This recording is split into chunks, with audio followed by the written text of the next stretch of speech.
Aujourd'hui, sur cette interrogation, comment être un acteur de la préservation de la biodiversité? Pour en parler en plateau, nous accueillons tout de suite Jérôme Cohen, président fondateur de Engage. Bonjour. Bonjour. Et Thomas Parouti, fondateur de l'agence Mieux. Bonjour. Bonjour. Merci à vous deux d'être ici. On commence peut-être avec votre définition de la biodiversité pour commencer dans ce sujet. Pas simple. La biodiversité, on pourrait dire que, finalement, pourquoi pas, c'est tout ce qui concerne le vivant dans toute sa diversité. Donc c'est bien sûr les animaux, mais c'est aussi tous les microbes, toutes les bactéries qui sont autour de nous. Nous avons des interactions tous les jours avec des millions de microbes et de bactéries qui sont à l'extérieur de nous, au contact de nous, sur notre peau, à l'intérieur de notre corps.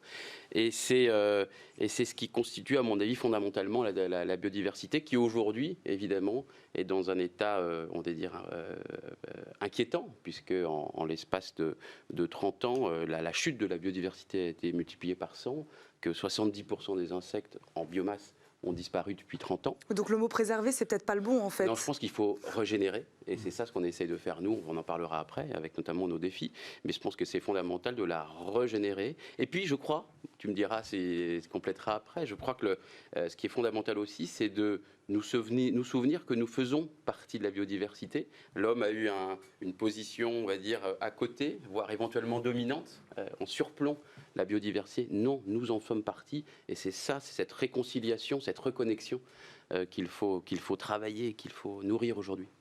Et en plus, l'enjeu est mondial, c'est-à-dire que par définition, la nouvelle ministre de la transition écologique et solidaire qui avant était secrétaire d'État à la biodiversité, si demain elle a plus de pouvoir, elle peut agir au niveau français, mais globalement, ça n'est pas suffisant, c'est une catastrophe et elle est mondiale.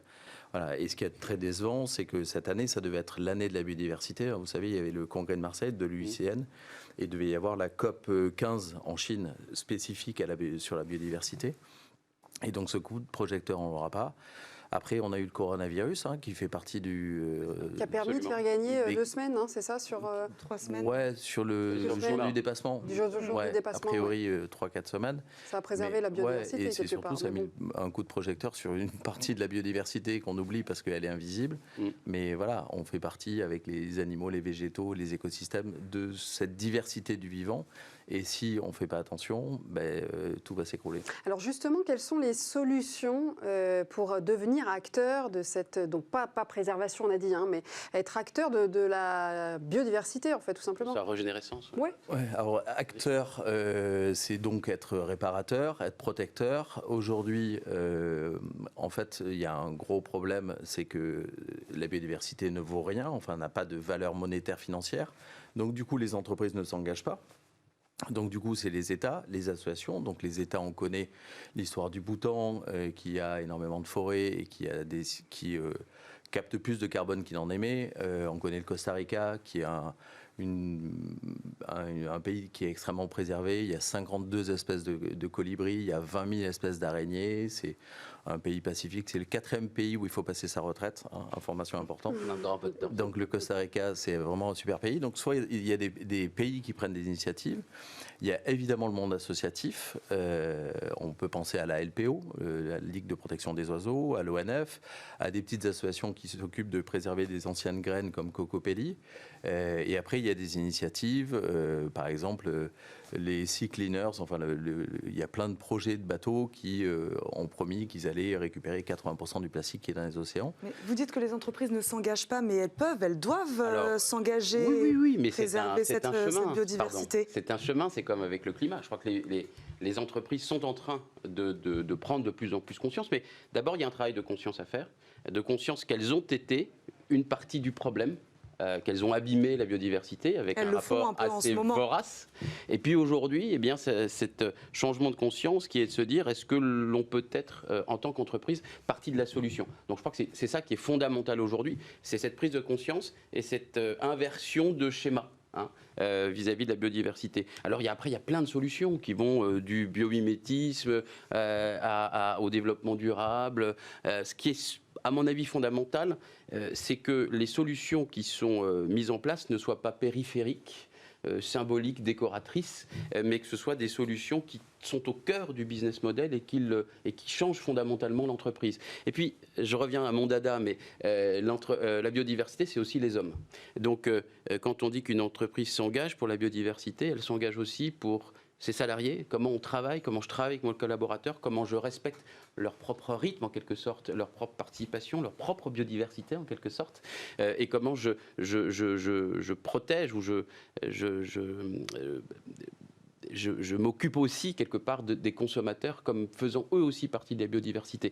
Donc je crois que c'est un changement fondamental de perspective qu'il faut mettre en place, et je pense qu'il y a un mouvement d'accélération, donc il faut soutenir, il faut attiser.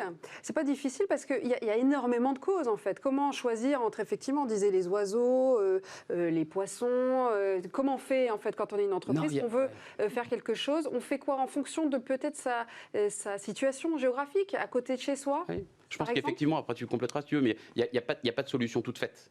Et chaque entreprise, par rapport à son territoire, par rapport à son activité, a d'autres solutions qui vont émerger. Je crois que c'est plus, je me répète, mais un peu ce changement de conscience qu'il faut faire. Et je pense qu'il faut avoir, ce qu'on essaie de faire nous chez Engage, une sorte de mouvement émergent, en faisant que ce n'est pas une décision simplement qui vient d'en haut, d'un changement stratégique, mais c'est aussi travailler avec ce qui constitue la richesse de l'entreprise, c'est-à-dire ces femmes et ces hommes, pour que les solutions soient territorialisées. Vous avez un programme, centré, oui, absolument. 10 mois pour une entreprise, c'est ça? Voilà. 10 mois pour devenir une entreprise alliée de la biodiversité, c'est ça? Oui, exactement. Ça, c'est le défi Engage qu'on a lancé, qu'on va lancer plus opérationnellement en septembre. L'idée, on travaille vraiment sur la sphère économique. Et l'idée, c'est d'accompagner d'abord 10 entreprises, entre 5 et 10 entreprises, à travers des conférences, des ateliers de co-création, des formations, pour qu'elles prennent connaissance, de ce qu'est la biodiversité, et qu'ensuite elles fassent héberger des projets de régénérateurs de biodiversité en interne. Donc on fait ça évidemment à tout un écosystème. Je crois qu'on s'inspire aussi du vivant nous-mêmes. Donc et progressivement, ce défi va aussi permettre de tirer, de mieux comprendre en fait ce qui s'est passé. Quels sont les freins? Qu'est-ce qu'on a réussi à faire pour transformer ces petites entreprises? Et ensuite, on aura une campagne, on va dire, d'influence pour montrer à la sphère économique qu'en fait c'est possible de changer, qu'il y a des choses qu'on peut mettre en place vite, à plus long terme, et qu'on soit, je l'espère, une source d'inspiration. Mais c'est pas fou qu'on en soit encore au stade de la sensibilisation en 2020? Si, parce que en fait, la biodiversité, les hommes l'ont utilisée. Alors, on peut mettre l'humain dans la biodiversité, mais globalement, on a tapé dans les caisses. C'est le jour du dépassement. Donc, on consomme du végétal, on consomme du minéral aussi, qui ne fait pas partie de la biodive, et on consomme de l'animal. Et on épuise les ressources. Donc je pense qu'aujourd'hui, il y a deux voies pour les grandes entreprises. Soit on se pose des questions tout de suite, alors on sensibilise les collaborateurs, on engage les collaborateurs sur comment je peux préserver la biodiversité. Typiquement, l'industrie de l'agroalimentaire a tout intérêt à se poser des questions très très vite sur la biodiversité, par exemple sur les abeilles. Quand on dit... il y a une estimation qui a été faite du boulot des abeilles, et leur valeur, c'est 143 milliards de dollars par an.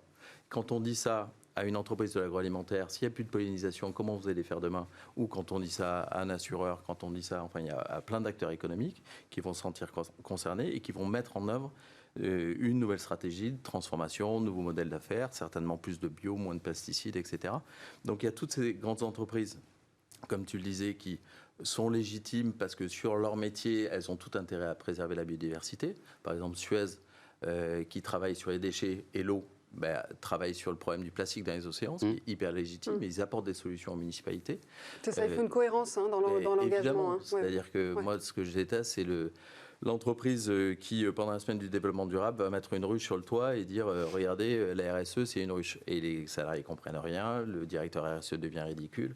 Voilà, donc il faut être sur le métier, il faut être sur le local. Ça, c'est une première étape. Et l'autre façon de faire, qui est très présent dans les entreprises, qui peut être considéré comme cosméto, mais pas tout le temps. C'est j'ai la fondation qui va développer des projets, faire du mécénat de compétences avec les collaborateurs, ou le super projet quand même, qui est 1% for the Planet, qui a été fondé par Yvon Chouinard, le patron de Patagonia, ce que évidemment fait Patagonia. Et en France, je crois que le patron de 1%, c'est Charles Kloboukov, le président de Léa Nature, qui est une entreprise qui vend des produits agroalimentaires bio. Et donc là, il y a un véritable investissement parce que je donne 1% de mon chiffre d'affaires à des associations environnementales. Donc là, il y a un vrai relais au niveau local. Merci Thomas Parouti. On va